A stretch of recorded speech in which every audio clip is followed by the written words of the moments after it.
Model code of conduct यानी आचार संहिता चुनावों के समय लागू होने वाली आचार संहिता देश के 5 चुनावी राज्यों में लागू की जा चुकी है। 9 अक्टूबर को चुनाव आयोग द्वारा इन राज्यों में आगामी विधानसभा चुनाव की तारीखों की घोषणा के साथ आचार संहिता को भी लागू कर दिया गया है।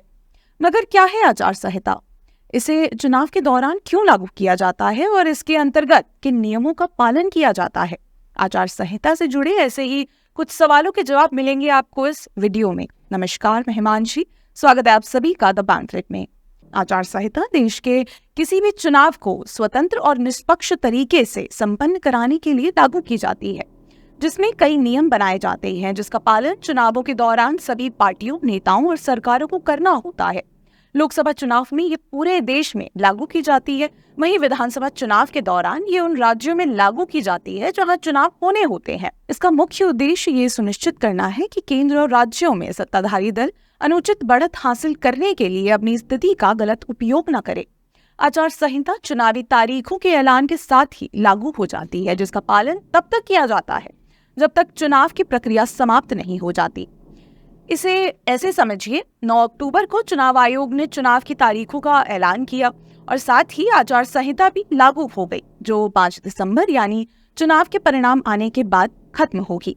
इसी के साथ आपको बताते चलें कि आचार संहिता की शुरुआत 1960 में केरल विधानसभा चुनाव के दौरान की गई, जिसमें इसके तहत बताया गया कि इस दौरान उम्मीदवार क्या कर सकता है और क्या नहीं।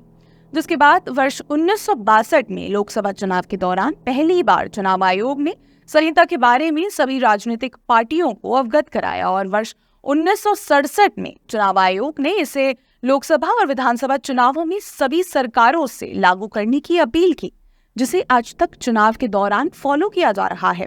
हालांकि समय समय पर चुनाव आयोग इसके दिशा निर्देश में बदलाव करता रहता है।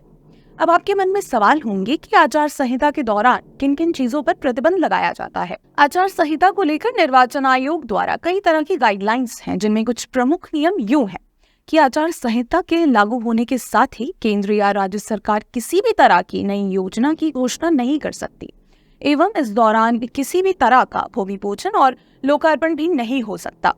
जिन चुनावी तैयारियों के लिए पहले तक सरकारी संसाधनों का इस्तेमाल किया जाता था, वो इस अवधि में बंद हो जाता है, यानी सरकारी बंगला, गाड़ी, हवाई जहाज आदि के उपयोग पर रोक लग जाती है। यहाँ तक कि किसी भी राजनीतिक दल को रैली या मीटिंग करवानी होती है तो उसके लिए पहले परमिशन मांगनी होती है। साथ ही आचार संहिता लागू होते ही दीवारों पर लिखे गए किसी भी पार्टी संबंधित नारे हों या पार्टी के प्रचार के लिए लगे बैनर, होल्डिंग या पोस्टर हो, सभी को हटा दिया जाता है। राजनीतिक दल इस समय धार्मिक स्थलों या प्रतीकों का इस्तेमाल चुनाव प्रचार के लिए नहीं कर सकता। इसी के साथ राजनीतिक दल वोट हासिल करने के लिए मतदाताओं को किसी भी तरह से रिश्वत नहीं दे सकते। केवल इतना ही नहीं, बल्कि मतदान से 24 घंटे पहले हर चुनाव प्रचार प्रसार पर प्रतिबंध लगा दिया जाता है और कड़ी सख्ती के साथ इनकी निगरानी की जाती है। मगर यहाँ एक और सवाल आता है कि क्या हो अगर इन नियमों का कोई राजनीतिक दल या राजनेता उल्लंघन करता है? आचार संहिता के लागू होते ही सभी राजनेताओं को निर्वाचन आयोग के अंतर्गत सभी नियमों का पालन करना होता है, और अगर ऐसा नहीं होता या कोई नियम का उल्लंघन करता है तो चुनाव आयोग उसके खिलाफ कार्रवाई कर सकता है। FIR भी दर्ज हो सकती है, उम्मीदवार को चुनाव लड़ने से रोका जा सकता है, यहाँ तक कि दोषी पाए जाने पर जेल की सजा भी काटनी पड़ सकती है। तो कुछ इस तरह से स्वतंत्र और निष्पक्ष चुनाव कराने के लिए चुनाव आयोग द्वारा इन नियम कानूनों को जारी किया जाता है। जल्द ही देश के 5 राज्यों में चुनाव है, तो देखना दिलचस्प होगा कि किस राजनीतिक दल को जनता चुनती है और किसे नहीं।